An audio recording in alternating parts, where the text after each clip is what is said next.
আজকের এই যে আলোচনা, এই আলোচনা করতে গিয়ে বা আজকের এই আত্মা বিষয়টি নিয়ে কথা বলতে গিয়ে প্রথমেই মনে পড়ছে কবি মাইকেলের সেই অমর লাইনটা, জন্মিলে মরিতে হবে, অমরকে কোথা কবে। সত্যিই তাই, মৃত্যুই হচ্ছে ধ্রুব সত্য। প্রত্যেক জীবের যাদের জন্ম হয়েছে তাদের মৃত্যু হবেই, কেননা মৃত্যু হচ্ছে অনিবার্য। যার জন্ম হয়েছে তার মৃত্যু হবেই। আমাদের এই যে সনাতন হিন্দু ধর্মে, এই সনাতন হিন্দু ধর্মের বিভিন্ন শাস্ত্র, আমাদের যে পুরাণ, যে মহাকাব্য, এগুলিতে একটি কথা বলা হচ্ছে। সেটি কি বলা হচ্ছে? যে মৃত্যুতে কিন্তু আমাদের শরীর বিনষ্ট হয়, মৃত্যুটা হয় আমাদের দেহের, আমাদের আত্মার নয়। কারণ আত্মা হচ্ছে অবিনশ্বর। আমাদের এই হিন্দু ধর্মে এইটি বিশ্বাস যে আত্মা দেহত্যাগ করলেই একজন প্রাণীর মৃত্যু ঘটে। কিন্তু এই দেহত্যাগ করার পর আত্মার কি গতি হয়, কিভাবে আত্মা, কোন পথ দিয়ে আত্মা আমাদের দেহকে ত্যাগ করে, আত্মা কখন পরমাত্মার সঙ্গে মিলিত হয়, আর কখন আত্মা ওই জন্ম মৃত্যু চক্রাকারে ঘুরতেই থাকে। আসুন আজকের আলোচনায় আমরা সেই সকল বিষয় জেনে নেব। নমস্কার, ভক্তি চ্যানেলে আপনাদেরকে স্বাগত। আমরা প্রত্যেক দিন এই আমাদের সনাতন হিন্দু ধর্মের কোনো না কোনো বিষয়, কোনো না কোনো বিশ্বাস, সংস্কার, চরিত্র, গ্রন্থ, এগুলি নিয়ে কথা বলছি, যার মধ্যে দিয়ে আমাদের হিন্দু এই দর্শনটাকে বুঝতে পারি, হিন্দু ধর্মের মাহাত্ম্যটি বুঝতে পারি। আমরা আজকে কথা বলবো এই আত্মা নিয়ে। যারা আমাদের চ্যানেলে আজকে নতুন, আমরা অনুরোধ করব আপনারা অবশ্যই আমাদের এই চ্যানেলটি সাবস্ক্রাইব করে রাখুন। তার কারণ আপনি যে তাতে কেবল নোটিফিকেশন পাবেন তা তো নয়, আমরাও ভীষণভাবে উৎসাহিত হব। প্রসঙ্গত একটি কথা বলি, আমরা যেমন সন্ধেবেলা আমাদের এই সনাতন হিন্দু ধর্মের কোনো না কোনো বিষয় নিয়ে কথা বলছি, ঠিক সেরকমই দুপুরবেলা আমরা শ্রী রামকৃষ্ণ কথামৃত পাঠ করছি। আপনারা এই পাঠটি শুনে দেখতে পারেন, আশা করি ভালো লাগবে। চলুন আজকে আমরা কথা বলি আত্মা নিয়ে। যে কথাটি বলছিলাম, ঠিক আমাদের এই আত্মা কোন পথ দিয়ে আমাদের দেহকে ত্যাগ করে, তারপর আত্মার সঙ্গে কি ঘটে, আত্মার কি গতি হয়, কখন আত্মা পরমাত্মার সঙ্গে মিলিত হয়ে যায়, মিলন হয়, আর কখন আত্মাই জন্ম মৃত্যু চক্র আকারে ঘুরতেই থাকে, তার উত্তর আমরা পাচ্ছি গরুড় পুরাণে। আমাদের এই যে 18টি মহাপুরাণ, এই 18টি মহাপুরাণের মধ্যে গরুড় পুরাণ হচ্ছে একটি। এখানের অধিষ্ঠাতা দেবতা হচ্ছে স্বয়ং ভগবান বিষ্ণু। এই ভগবান বিষ্ণু বা স্বয়ং ভগবান জীবন, মৃত্যু এবং মৃত্যু পরবর্তী অবস্থা নিয়ে বিভিন্ন কথা বলেছেন এই গরুড় পুরাণে। এই গরুড় পুরাণ অনুসারে যখন কোনো ব্যক্তির বা যে কোনো কারোর যখন মৃত্যু হয়, তখন তার আত্মা দেহকে ত্যাগ করে। জীবকুলের যারই মৃত্যু হবে, সেটি যে কেবল মানুষ হতে হবে তেমন নয়, সেটি জীবকুলে যে কোনো কিছুরই যখন মৃত্যু হয়, তখন তার আত্মা তার দেহকে ত্যাগ করে। কিন্তু আমরা আজকে মনুষ্য দেহ এবং মনুষ্য আত্মা নিয়েই কথা বলবো।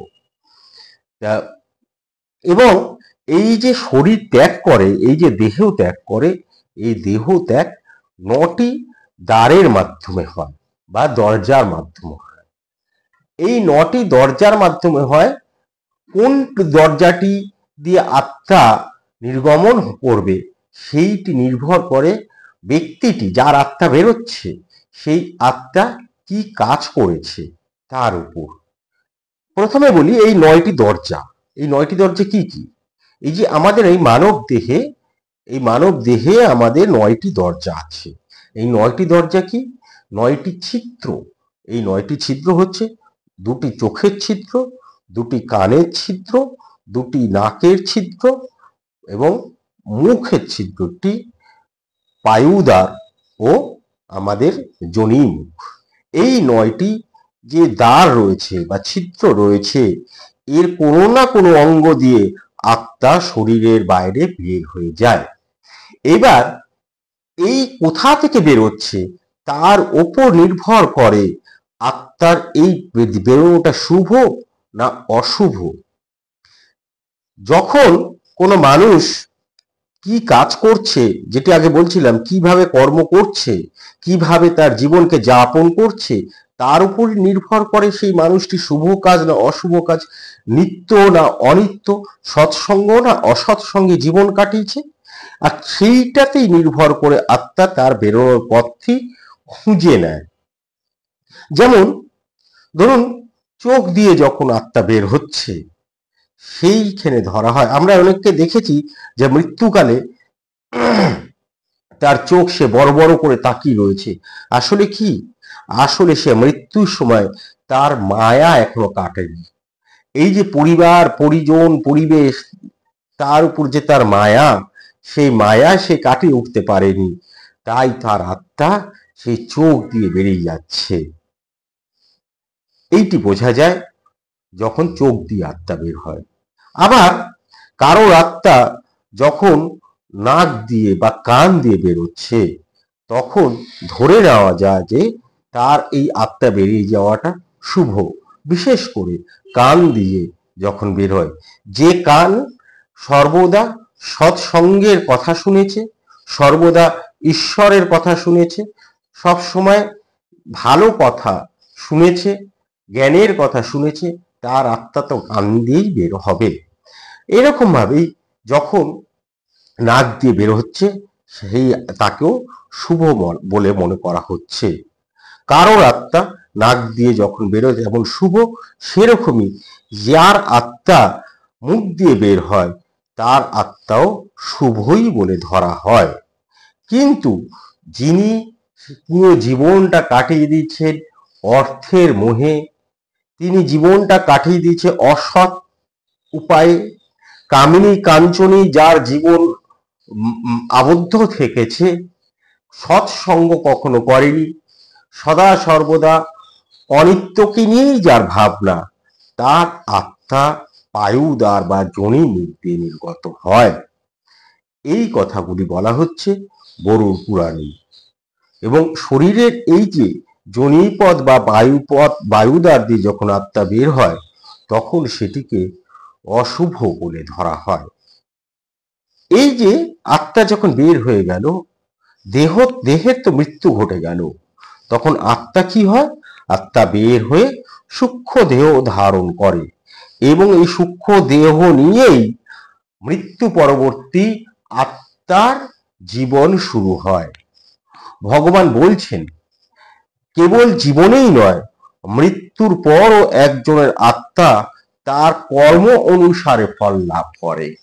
অর্থাৎ জীবিতকালে একজন মানুষ কিরকম কর্ম করেছে তার উপরেই কিন্তু নির্ভর করবে মৃত্যুর পর তার আত্মা কোন গতি প্রাপ্ত হবে। এই পুরাণ বলছে, গরুড় পুরাণ বলছে, আত্মা মৃত্যুর পর 3 প্রকারের পথ পায় এবং জীবনের কৃতকর্ম অনুসারে এই পথগুলি তার জন্য নির্ধারিত করা হয়। এই 3টি পথ কি কি? এই 3টি পথ হলো অর্চি মার্গ, ধূম মার্গ, উৎপত্তি বিনাশ মার্গ। এই অর্চি মার্গ কি? অর্চি মার্গকে পুরাণে, গরুড় পুরাণে সর্বশ্রেষ্ঠ ও সর্বোচ্চ মার্গ বলে বর্ণনা করা হয়েছে। এটি দেবলোক এবং ব্রহ্মলোকের জন্য ঘটে।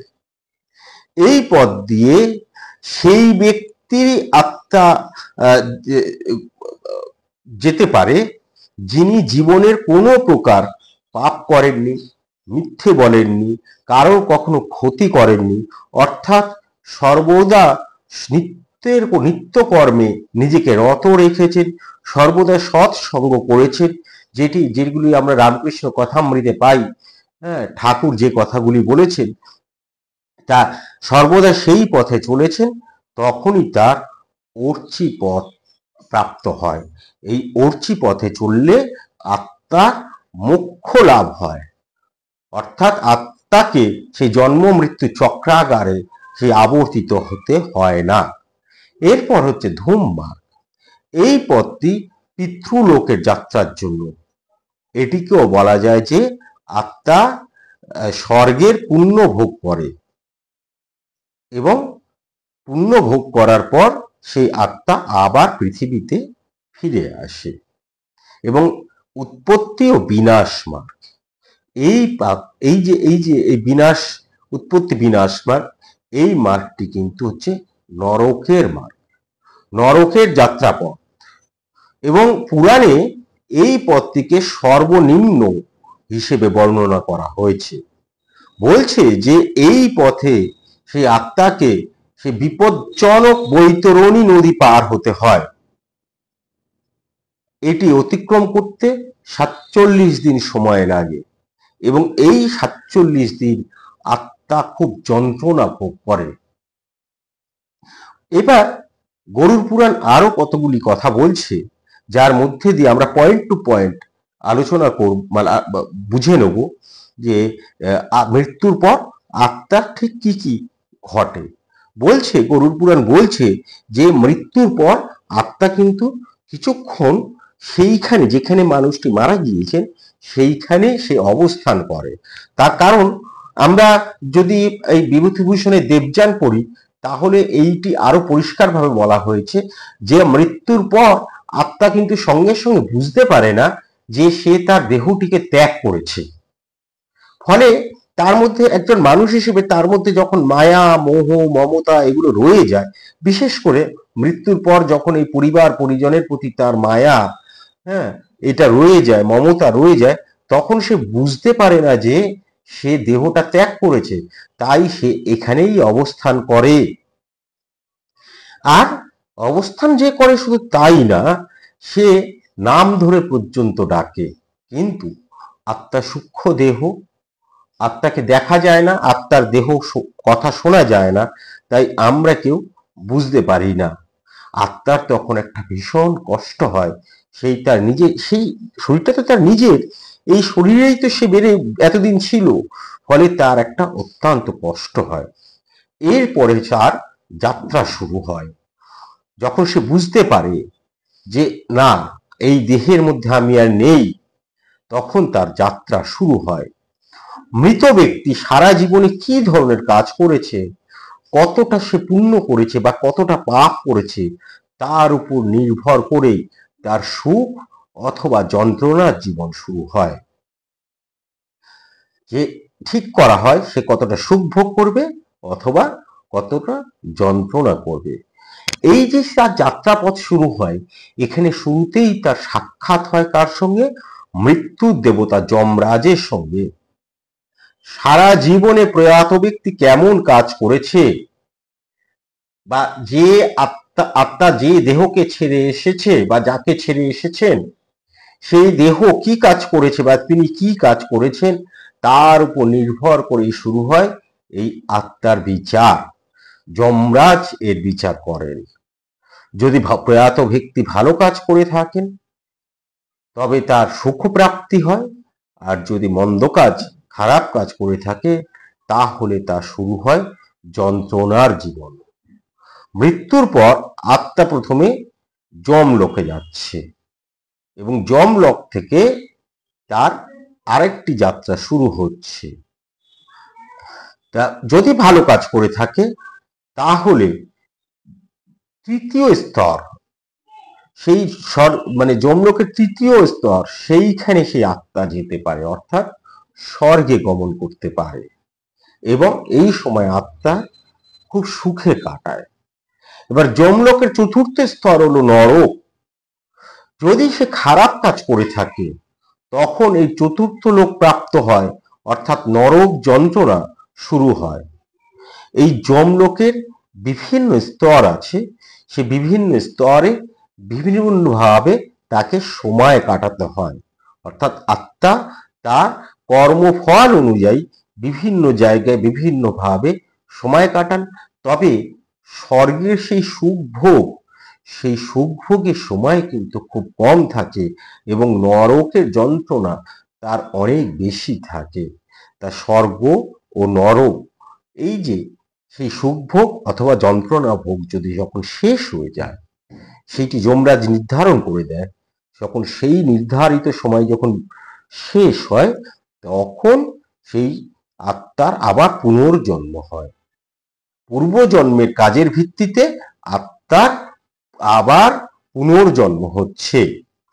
এই পুনর্জন্মে সে কখনো পশু, কখনো কীট, কখনো বৃক্ষ বা কখনো অন্যান্য জীবজন্তু হিসেবে সে জন্ম নেয় এবং তার আবার নতুন ভোগ, এই জীবন ভোগ শুরু হয়।